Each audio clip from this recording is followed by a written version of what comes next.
पहला पाठ प्रज्ञा ग्रंथ 7:8 वचन 22 से 30। वचन 1। प्रज्ञा में एक आत्मा विद्यमान है जो विवेकशील, पवित्र, अद्वितीय, बहुविध, सूक्ष्म, गतिमय, प्रत्यक्ष, निष्कलंक, स्वच्छ, अपरिवर्तनीय, हितकारी, तत्पर, अदम्य, उपकारी, जनहितैषी, सुदृढ़, आश्वस्त, प्रशांत, सर्वशक्तिमान और सर्वनिरीक्षक है। वह सभी विवेकशील, शुद्ध तथा सूक्ष्म जीवात्माओं में व्याप्त है, क्योंकि प्रज्ञा किसी भी गति से अधिक गतिशील है। वह इतनी परिशुद्ध है कि वह सब कुछ में प्रवेश करती और व्याप्त रहती है। वह ईश्वर की शक्ति का प्रसव है, सर्वशक्तिमान की महिमा की परिशुद्ध प्रदीप्ति है, इसलिए कोई अशुद्धता उसमें प्रवेश नहीं कर पाती। वह शाश्वत ज्योति का प्रतिबिंब है, ईश्वर की सक्रियता का परिशुद्ध दर्पण और उसकी भलाई का प्रतिरूप है। वह अकेली होते हुए भी सब कुछ कर सकती है। वह अपरिवर्तनीय होते हुए भी सब कुछ को नवीन बनाती रहती है। वो पीढ़ी दर पीढ़ी पवित्र जीवात्माओं में प्रवेश कर उन्हें ईश्वर के मित्र और नबी बनाती है, क्योंकि ईश्वर केवल उसी को प्यार करता है जो प्रज्ञा के साथ निवास करता है।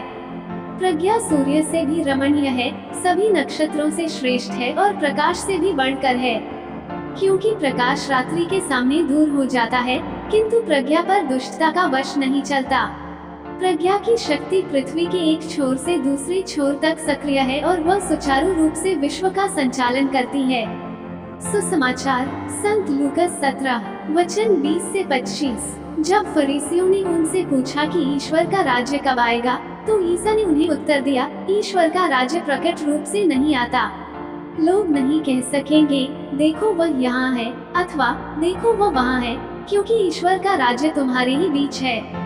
ईसा ने अपने शिष्यों से कहा, ऐसा समय आएगा जब तुम मानव पुत्र का एक दिन भी देखना चाहोगे, किंतु उसे नहीं देख पाओगे। लोग तुमसे कहेंगे, देखो वह यहाँ है, अथवा देखो वह वहाँ है, तो तुम उधर नहीं जाओगे, उनके पीछे नहीं दौड़ोगे। क्योंकि जैसे बिजली आकाश के एक छोर से निकलकर दूसरे छोर तक चमकती है, वैसे ही मानव पुत्र अपने दिन प्रकट होगा। परंतु पहले उसे बहुत दुख सहना और इस पीढ़ी द्वारा ठुकराया जाना है। मनन चिंतन। हम में से प्रत्येक को ईश्वर के राज्य के बारे में अलग अलग जागरूकता है। कुछ के लिए यह पहले से ही यहाँ और अभी है। यह मूल रूप से उनके दृढ़ विश्वास और ईश्वर के साथ घनिष्ठता का प्रमाण है। उनके प्रार्थना में जीवन द्वारा यह संभव है। दूसरों के लिए उनके जीवन में ईश्वर के राज्य का कोई महत्व नहीं, उनके लिए मृत्यु जीवन का अंत है। क्या हमें इसके बारे में प्रचार करना चाहिए? क्या हमें इसके बारे में शिक्षा देनी चाहिए और हमें अपने जीवन में ईश्वर के राज्य को जीना चाहिए? ईश्वर का राज्य हम में विद्यमान है। हम अपने वचन आर्य कर्मों से ईश्वर के राज्य का प्रचार प्रसार करें। आमीन।